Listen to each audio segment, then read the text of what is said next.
I know you want to hear at least a couple of close call stories, because there's a little of that in all of us, bloodthirsty savages that we are.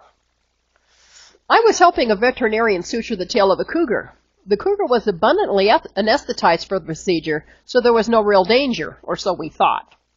The doctor got about an inch or so from the end of his stitching job. I was holding the cougar's tail tightly with both hands to keep it still and in the proper position for the work to be done, and without warning, the pretty kitty sat up.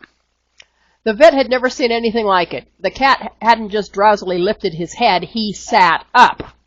Well, the vet stepped back, of course, and then told me don't let go of his tail, as he grabbed a standby syringe filled with sleepy juice. I followed directions, no matter how bizarre they are, and I said, okay. You know the term tiger by the tail? I was there. The cougar did not like me at that moment, and he turned around to bite me. Let go of my aching tail, will you? But I had him in a really fortunate way because he couldn't get all the way around.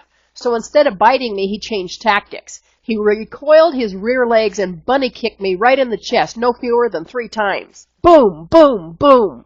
You know the term seeing stars? It's accurate. I saw stars. I even experienced momentary blackness. But that veterinarian's directive held sway, and I continued to hold onto the cat's tail. For the rest of the story, buy the book. Isn't that tacky? Another time I was walking a leopard-jaguar hybrid. Because he was part jaguar, this was the biggest but easily the sweetest leopard God ever made.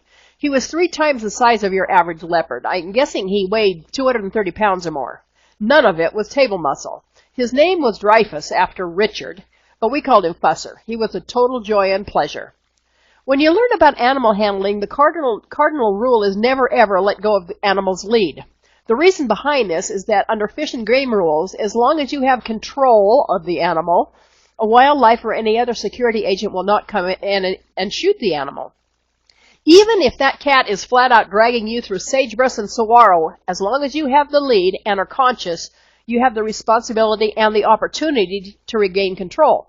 Fish and Game and the Sheriff's Department will stand nearby at the ready and observe until you either lose control by letting go of the lead or, unless the animal turns on you, and you give the word to destroy the animal. And because you are technically in control until you relinquish the responsibility to others, you are the boss and that poor panicked animal's sole salvation.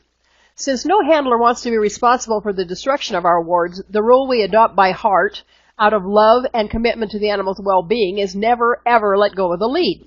It is the wild animal handler's golden rule. Well, I was walking Fusser the leopard one day on a big, bold, big cat chain, and we were just out relaxing and enjoying nature. Fusser started to enjoy it too much without my noticing it.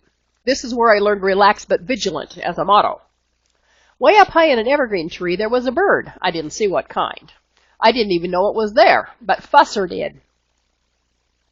Did you know that leopards can jump 30 feet up the side of a tree while carrying a dead gazelle in their jaws? And because they don't have to give much warning because they react instantly to opportunity. It's how they survive in the wild. So there we were walking under this tree, and the cat suddenly went straight up. And as the cat and the chain ascended vertically, my training kicked in and commanded, don't let go of the lead. So I held on for all I was worth, suddenly using both hands, and I went right up with the cat, at least for a foot or 2. I weigh more than a gazelle. I was pulled at least a foot off the ground before my weight, added to his weight, caused him to come crashing back down, very nearly on top of me. I thought at that moment, this cat is in catch-it mode. Hot damn, I am history. I rolled into a ball and hid my face and neck in my arms and shoulders to protect as many vital areas as I possibly could. For the rest of the story, get the book, Let No Day Dawn That the Animals Cannot Share, at Amazon. Thanks.